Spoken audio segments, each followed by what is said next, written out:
This is No Excuses, and I'm here with two lovely ladies. And my name is Rodney Arbona. If you don't know that already, that's kind of silly. And I'm here with Marianna Mankowska, right? And Rita Cholik. And they have a wonderful film coming up on child abuse. Why I say wonderful? Because it's broken down to 4 points. It's very informative, and it's going to help folks experience this. So welcome, ladies. Thank you. Thank you for Thanks for having us. Yeah.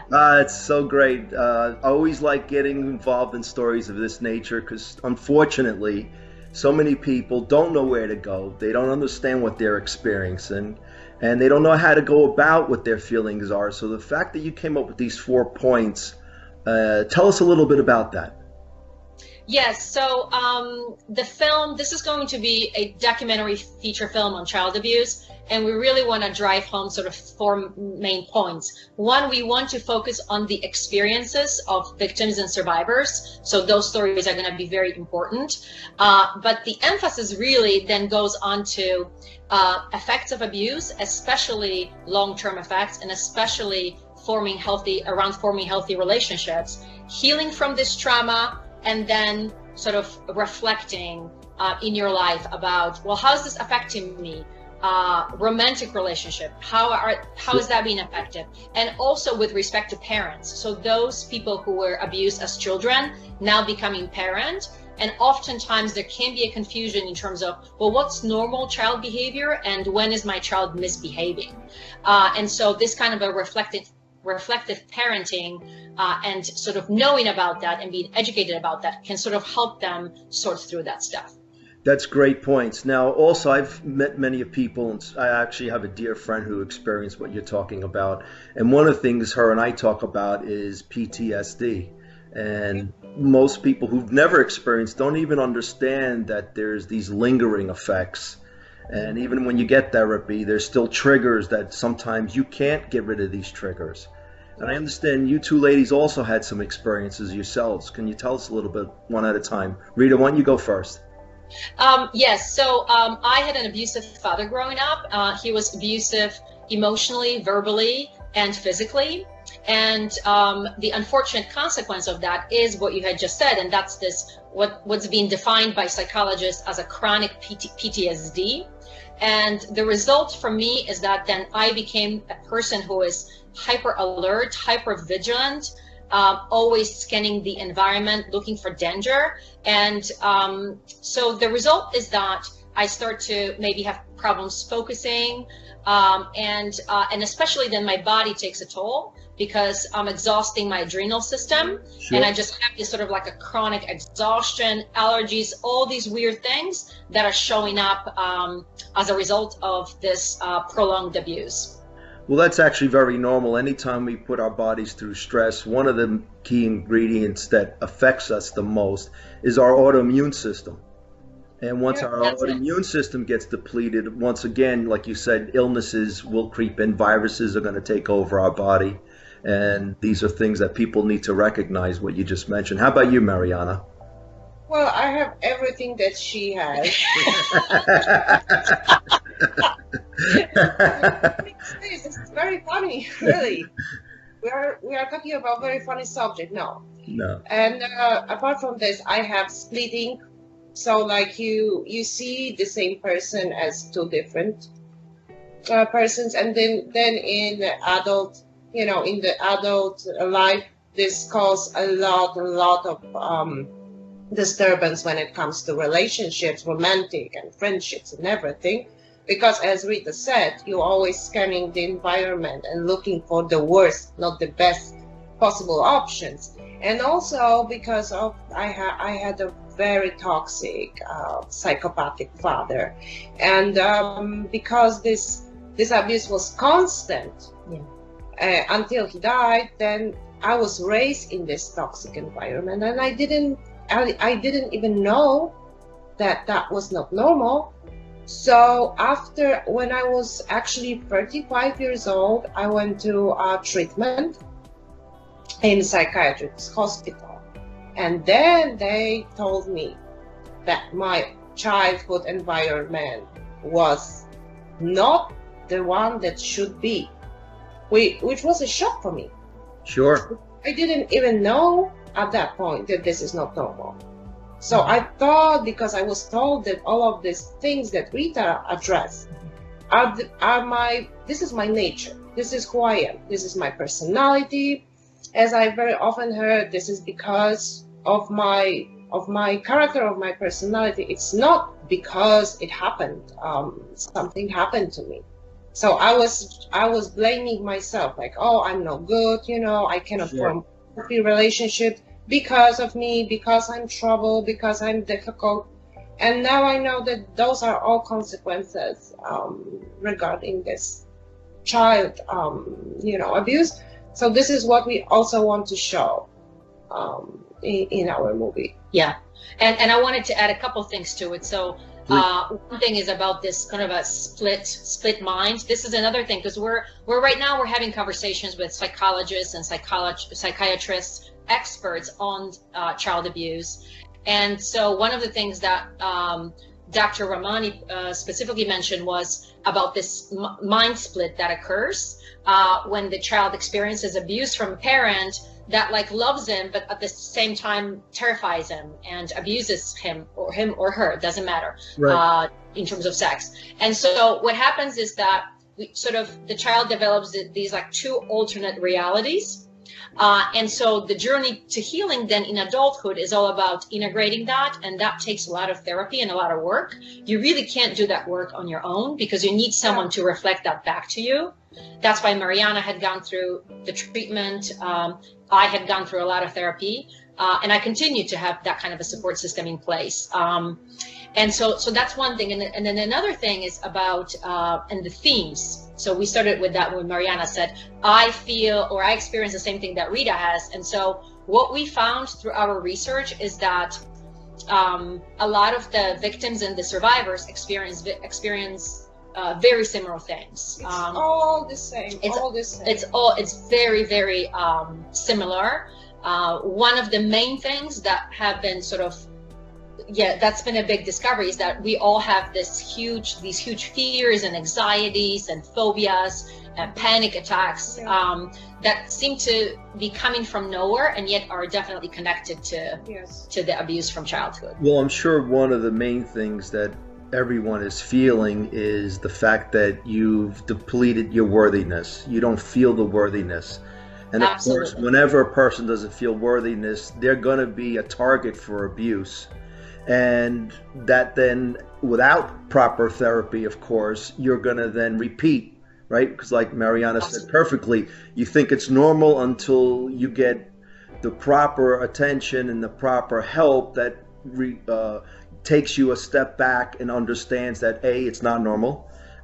Sometimes it's even good to understand maybe your parent was abused, because we have to get down to the core of the problem, right?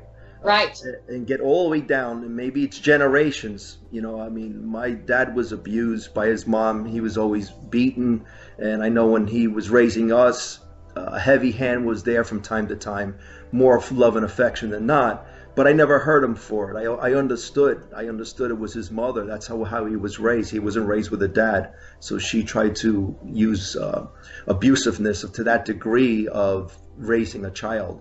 So it's scarring. Let's face it. It's very scarring. And the triggers, I'm sure, for the two of you. Some of them is like they experience. And sometimes you do not have excuses for this. So this is also very important, because a lot of people who went through therapy, they end up cutting off the connection with their parents. With their parents. And this is also okay, at this point, because sometimes even their life were in jeopardy. Yeah. Of course. So sometimes it is okay. Yeah, and what Marianna had said, not in every instance there is a parent who was themselves abused, but oftentimes it is, like in my case. And when I look at the lineage of women in my family, every one of them was abused. So this is my mother, this is my aunt, this is both of my grandmothers, as far as I can see. So it's definitely a generational issue. I was thinking about this the other day as a kind of a supply-demand thing, because, it's like if we women don't own our sense of self-worth, then we're going to put ourselves in these positions to become victims of abuse. But if the supply is not there, then, you know, I mean, then the demand is not going to be there, because if we're not going to put up with certain behaviors from men, then the men are going to have to step up. Yes, but first we need to address these behaviors. Like, what is a deal breaker? Right, and let's go back the fact that there is no excuse for this. This is not a good thing. Absolutely. This is not masking it, and we're not gonna give our parents or the abuser a rite of path by any means. Women and men who are abused as well. That's right. You mentioned stepping up, Rita. It's a matter of recognizing that it's abuse. Once you can fully recognize that this is an abusive behavior, then you can make the right decisions going forward. But like Marianna said perfectly before, if you think it's normal, you're just going to continue on. You don't really know any better. And people say, well, adults should know better. Well, it's very difficult to know better if it's ingrained for generations, like you mentioned a moment ago, Rita. You're talking generations. It's like almost like a DNA process. Right. And I think it absolutely is. And it's a biology as well as, you know, behavior and the learned behaviors. Now you mentioned something a moment ago. It's imprinted. Yeah. It's imprinted. Yeah. You mentioned that you have. Yeah, absolutely, Marianna. You mentioned something before which I found very interesting, is split minds. I don't really think I've never heard that term. I mean, I can understand it in a split personality, but in an abusive component, using that term split minds, I think we should touch a little bit on that topic. I think it would open up a lot of people's minds who hear this and say, wow, now I know why I'm acting the way I'm acting. And this is such a wonderful process for the two of you to share. Yeah, absolutely. I think that with a split mind and creating different realities, also at the same time, we disconnect from emotions. And this is like one of the subjects that is definitely going to be part of the film, because both Marianna and I realized that we had the same experience, in that because the effect of that split is that then you start sort of numbing yourself and try not to feel, because what happens is that when the child is overwhelmed by an emotion, the child disconnects from that emotion. And so essentially the result is that we suddenly become adults and we realize that we don't understand emotions. We don't know how to name them. We have a very difficult time, both her and I, expressing emotions. And also differentiating between like subtle emotions. So we understand like big emotions like anger and frustration, but anything subtle and God forbid love, that is something that we have a very difficult time with. And especially talking about love, because that requires vulnerability and it requires the feeling of safety. And because that was not provided growing up, that's really hard, and this is the effect of relationships, and it's a bottomless pit. Yes, and also with the splitting, when you have at the same time you are living in two realities, and only one is real, right? Mm-hmm. But this gives you a possibility to like make excuse for abuser. Oh, this person is not so bad because like yesterday he cooked dinner for me. He was nice. You know, what happened after maybe was not nice, but in general, this is a good person. Sure. So this is making excuses, right? All the time. This makes this, your door is always open. Like I'm handling this situation and everything is under control. And eventually, sometimes it is not. Like, because those people are also very dangerous. Of course. Yeah. And for women, I remember when Regina, a psychiatrist we spoke with about this mind split, basically had said that, you know, it's that feeling of he loves me and he terrifies me. And those two things, the effect oftentimes for a female is that she then becomes attracted to abusive men. Of course, it's called history repeating itself. I tend to wonder, though, if the word "he loves me" is actually really he's loving you. He might be affectionate towards you, but I don't know if that's really love if he's being abusive in any matter. It could be we had that discussion. Right? It could be verbal. It could be body language. It could be by the physicals, I guess is what I'm trying to say. Any component of that, I don't find that to be love if it's negative, of course. We should be uplifting people, not trying to tear them down. Let me ask you a question at this point. What are you trying to do with this film? What is your ultimate goal to accomplish for the people watching your film? Do you want to take this? Or? Okay, I can. Well, because for me it was very important to find informative materials when I start my awakening process, because I didn't have it in home. I eventually didn't find it in my therapy. So when I start searching YouTube, just like basic stuff, and I get the answers. So I thought, and then when I spoke with people, I know that the most important is for those victims to get information. What is going on with me? Why I am reacting to very like basic, simple, situation in a very abrupt way?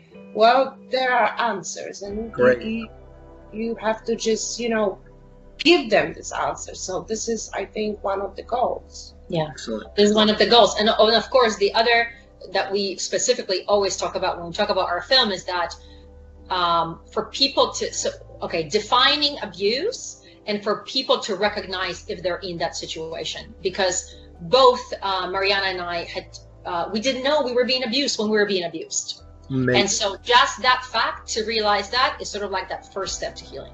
That's wonderful, ladies. I want to really thank you for being on the show. This is such a wonderful topic to share, both, and your stories to share. It's strengthening.